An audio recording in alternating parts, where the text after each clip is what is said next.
It started with a trip she framed as necessary. A weekend getaway with her old college friends, somewhere warm, coastal, with bottomless drinks and ocean air. She framed it as healing, as something overdue. I nodded and said all the right things, but something in my chest had already started pulling away before she even left. It wasn't a gut feeling exactly. It was colder, more clinical. A pattern recognition system inside me flagging a shift in behavior. She packed differently. Not just more clothes, but different clothes. New ones. A bikini I had never seen before, and heels that didn't look like they were made for walking. I didn't say anything. I made note. She posted less than usual the first day she got there. One photo on Instagram, a half-cropped mimosa and someone's legs in a pool chair. No tags, no context. That was unusual. She usually overshared.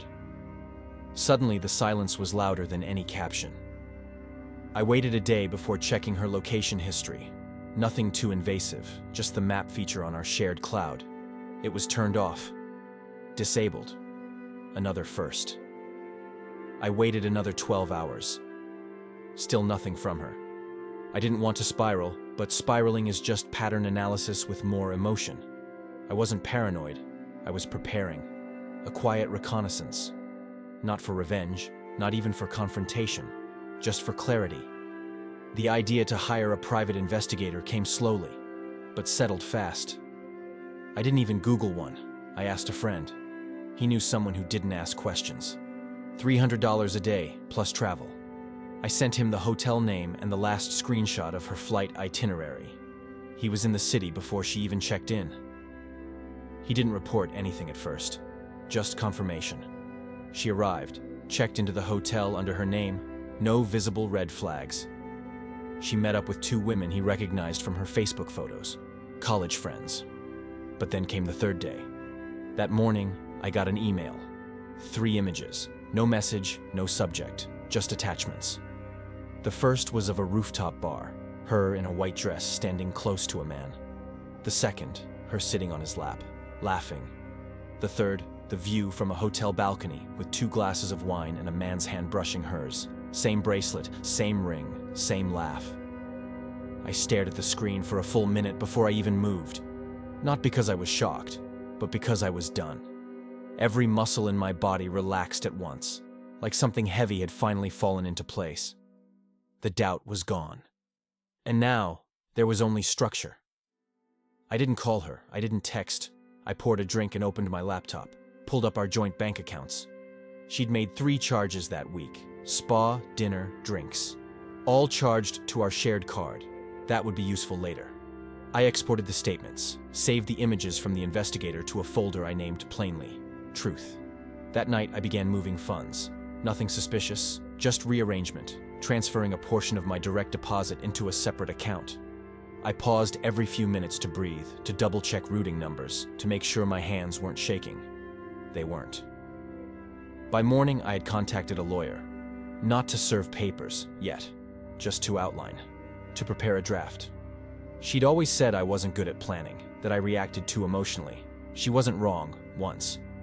But people change when clarity enters the room. She called me that evening, finally. Her voice was light. Fake tired. She said the weekend had been relaxing, that she'd missed me. I said very little in return, kept my voice flat, made note of the way she deflected specifics, the way she said we, whenever referring to the girls, even though the investigator had confirmed the other 2 had flown back already. I didn't confront her. I didn't hint. I just listened, the way a court reporter listens. Not to feel, but to record. The next day, she landed back home. I was at the gym when she arrived, left her a note on the counter, said I'd be late. I wasn't. I sat in my car 3 blocks down, watched her come in through the side gate, dragging her suitcase, face half lit by early evening light. She looked around like something had changed, because it had. The house was rearranged, her clothes boxed in the guest room, bathroom shelves cleared, her toothbrush in a sealed bag. Not angry, just efficient. When I came home, I said nothing. She started to explain, some vague tale of miscommunication. Too many drinks, a friend's friend. I listened. I didn't interrupt. I went upstairs, showered, slept in the other room. She tried again the next morning, but by then, the documents were already notarized.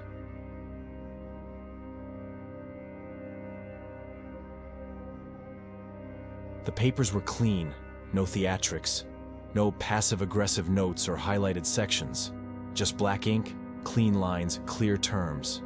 Everything I had been quietly preparing for weeks had aligned like pieces locking into place.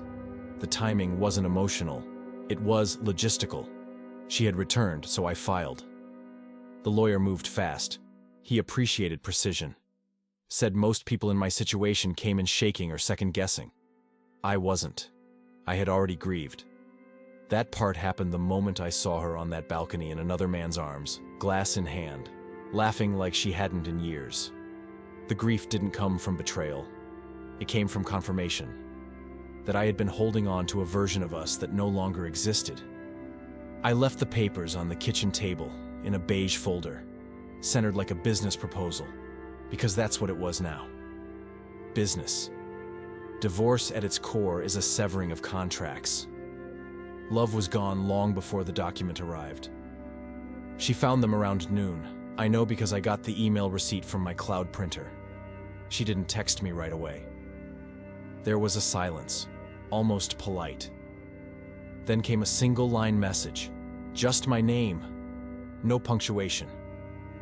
I didn't respond. By evening, the reactions began. The questions, the pleas, the reframing. At first, she wanted to talk. Then she wanted to negotiate.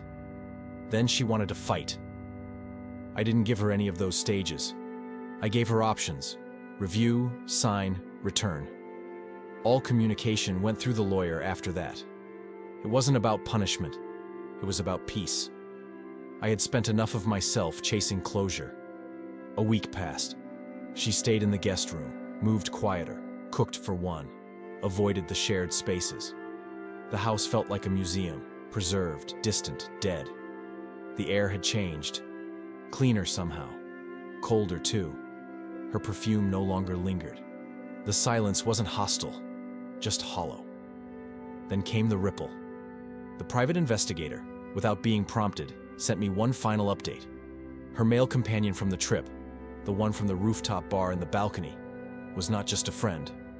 He was her subordinate, someone she managed at work. The conference had been a company-sponsored event. Their behavior, photographed, time-stamped, matched directly to company hours. Every kiss, every drink, every touch, on company time. I didn't react emotionally. I gathered the files, built a folder, created an anonymous email, attached the evidence, one line in the body. Not sure if this violates your professional conduct policy, but thought you should see it. No name, no trace. Just facts. I didn't send it out of spite. I sent it because actions have consequences. I sent it because the person I had married used loyalty as camouflage and professionalism as performance. The company responded 3 days later, not to me, but to her. I knew something had shifted when she started leaving the house early. Dressed sharply, tighter smiles, quieter phone calls, a subtle unraveling. Her boss had apparently called her into a formal review. I didn't ask for details. I already knew enough. 2 weeks after her return, she moved out. She said nothing as she carried boxes to the car. No last plea, no theatrical goodbye. Just a hollow stare and a slammed trunk. I didn't watch her drive away. I didn't need to. The absence felt like arrival. The house became mine again. Slowly, drawer by drawer, wall by wall. Her traces faded like steam from a mirror. I changed the locks not out of fear, but for ritual. A reset. Not to keep her out, but to remind myself that entry is a privilege. I sat on the porch that evening. Same chair, same sky, different weight. It was over. Not just the marriage, but the noise, the pretending, the doubts, the low-grade anxiety of wondering if I was enough. I was. I had always been. She just didn't see it anymore. Maybe hadn't for years. The documents were signed 2 days later. Her signature was sharp, cold, almost relieved. I didn't attend the final meeting. My lawyer sent me a scan of the ruling. No alimony, assets split in proportion to income. I kept the house, the car, the accounts, clean, surgical. I didn't celebrate. There was no victory here, only clarity. The kind of clarity that arrives too late to save anything but your own sanity. The kind of clarity that leaves you standing alone in a quiet house, surrounded by proof that peace costs more than love ever did. She tried to reach out once more, a single message. It wasn't angry, it wasn't sad, it was nostalgic. A photo from our honeymoon 5 years ago, us smiling wet from rain, hands intertwined. No caption, just memory. I stared at it for a while, not with longing, not with regret, but with gratitude for what it had been once and for what it no longer had to be. Then I deleted it and I never heard from her again, and I never,